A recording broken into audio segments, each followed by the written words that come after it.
Spain versus France, A final before the final. World কাপের যদি দুইটা মোস্ট স্ট্রং টিম নিয়ে কথা বলি তাহলে স্পেন অ্যান্ড ফ্রান্সের নাম বলতে হয়, একে দুইয়ে থাকবে। প্রবাবলি ফ্রান্স 1 নম্বরে, স্পেন 2 নম্বরে। সো সবাই বলতেছে it is a final versus final before final. So let's talk about it. Probably the most attacking team versus the most defensively secure team in the World Cup.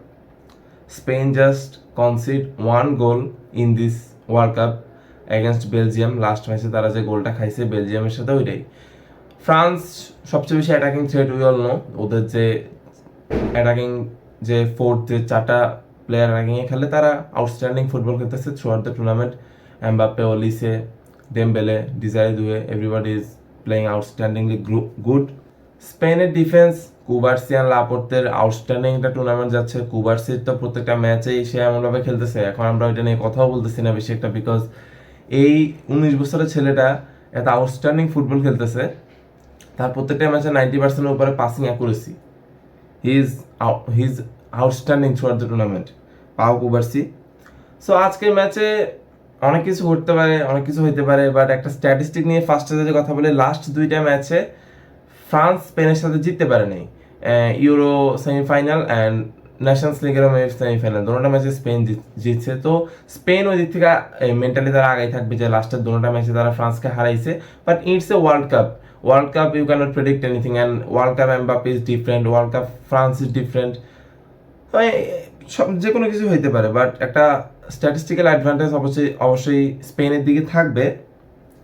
And Lamine Yamal এমবাপ্পের সাথে কখনো কোনো knockout match হারে নাই, so এটাও একটা fact. Mbappe কখনো নকআউটের Lamine ইয়ামালকে হারাইতে পারে নাই। ইভেন এমবাপ্পে লামিন ইয়ামালকে মাত্র একটা ম্যাচে হারাইছে, লা লিগার একটা ম্যাচে এবারে সিজনে। এছাড়া কোনো ম্যাচে এমবাপ্পে লামিন ইয়ামালের সাথে জিততে পারে নাই। সো ওই জিনিসটা খেয়াল রাখতে হবে। অনেক কিছু ব্যাপার আছে, but world cup it's a different story.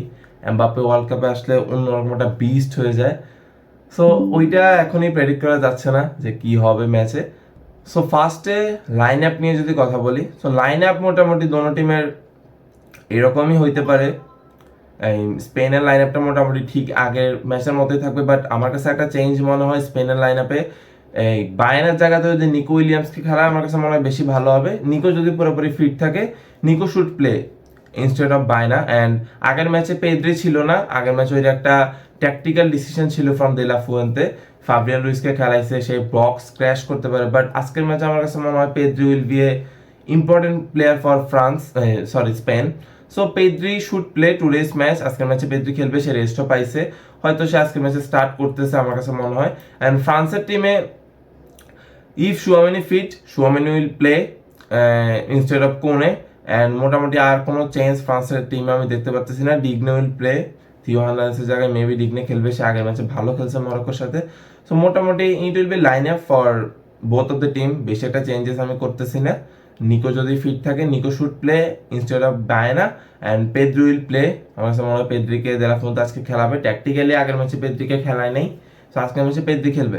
So আজকের ম্যাচটাতে আমরা সবাই জানি ফ্রান্স কিন্তু off the ball, on the ball দোনো এই খেলার ফেজে তারা ভালো ফুটবল খেলে। তো ফ্রান্স একটু বল ছেড়ে খেলতেও তারা মানে আপত্তি করবে না।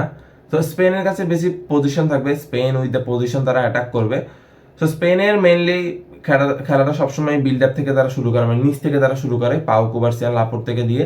তো Pau Cubarsi will be a important player for this match, because ওর যে লাইন ব্রেকিং পাস ক্যাপাবিলিটি, আমরা আগের ম্যাচে দেখছি যে ও এই যে মিডফিল্ড থেকে ও এই জায়গাটা থেকে যে লাইন ব্রেকিং পাসগুলো লামিন ইয়ামাল ওয়ারজাবালের পাতে থ্রু করছে, ইভেন ফেরান তোরেস যখন আসছে লাস্ট এই ম্যাচের এন্ডে। So Pau Cubarsi will be important player, and Pedro Porro will overlap the pitch from the right hand side. কুকুরে আমরা সবাই জানি কুকুরে ওভারল্যাপ করতে পছন্দ করে। And Rodri will be another important player for the Spain team in the defensive transition. Rodri এখনো পর্যন্ত স্পেনের best player throughout the tournament, এখনো পর্যন্ত স্পেনের বেস্ট প্লেয়ার। সেকেন্ডে মেবি কুবার্সি, লামিন ইয়ামাল এরা একসাথে আসবে। তো রদ্রির একটা ইউরো 24-এর মতো ক্যাম্পেইন যাচ্ছে। রদ্রি যত ভালো খেলবে তত স্পেন ভালো করার চান্সেস আছে। রদ্রি এই জায়গাটাতে খেলবে, সে ডিফেন্সিভ ট্রানজিশনে এই টিমকে হেল্প করার ট্রাই করবে। সে এই অ্যাটাকগুলো ডিফেন্সে যত বেশি আটকা দিবে অত ভালো খেলবে। তো পেদ্রি আজকের ম্যাচে যে লাইন ব্রেকিং পাসগুলো দিবে ওগুলো অনেক বেশি ইম্পর্টেন্ট হবে। পেদ্রি লাইন ব্রেকিং পাসগুলাই মূলত ফ্রান্সের যে মিডফিল্ড ডিফেন্স ওটা খুলতে বেশি সাহায্য করবে। অ্যান্ড ডানি অলমো খেলতেছে, Dani Olmo need to play good. ও যে টাইট স্পেসে খেলার যে একটা দক্ষতা আছে ওইটা আজকে শো করতে হবে।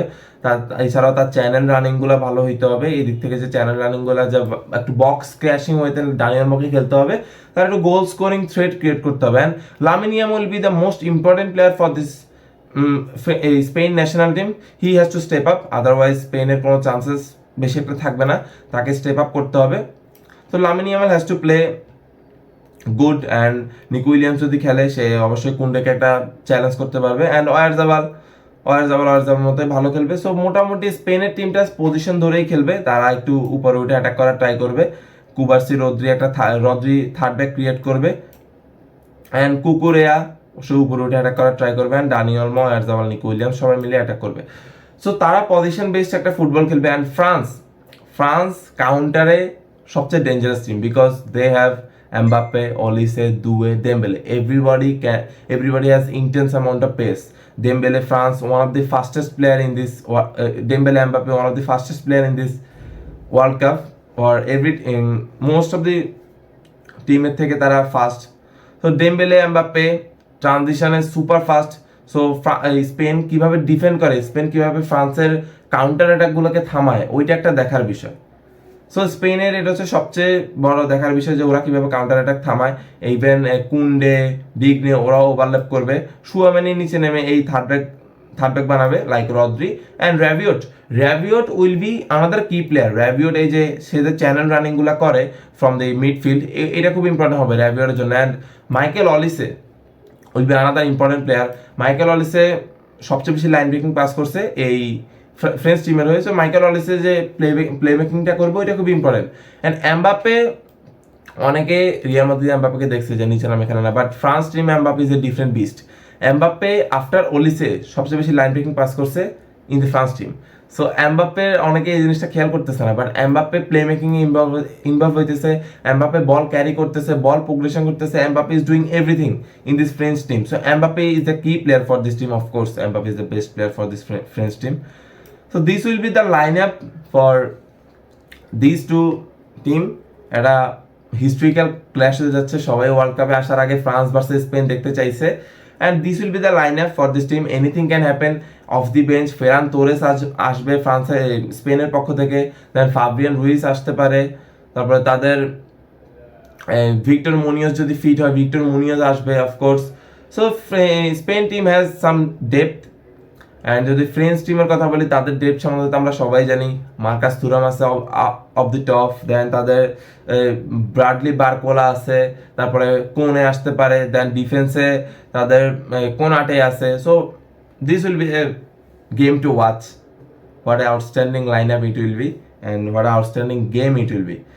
সো এই ছিল আজকে লাইন আপ অ্যান্ড ট্যাকটিক্যাল মোটামুটি কিভাবে দুইটা টিম ফাংশন করতে পারে। স্পেন বল নিয়ে খেলতে পছন্দ করবে, ফ্রান্স কাউন্টার অ্যাটাকে আরো বেশি থ্রেট ক্রিয়েট করার ট্রাই করবে।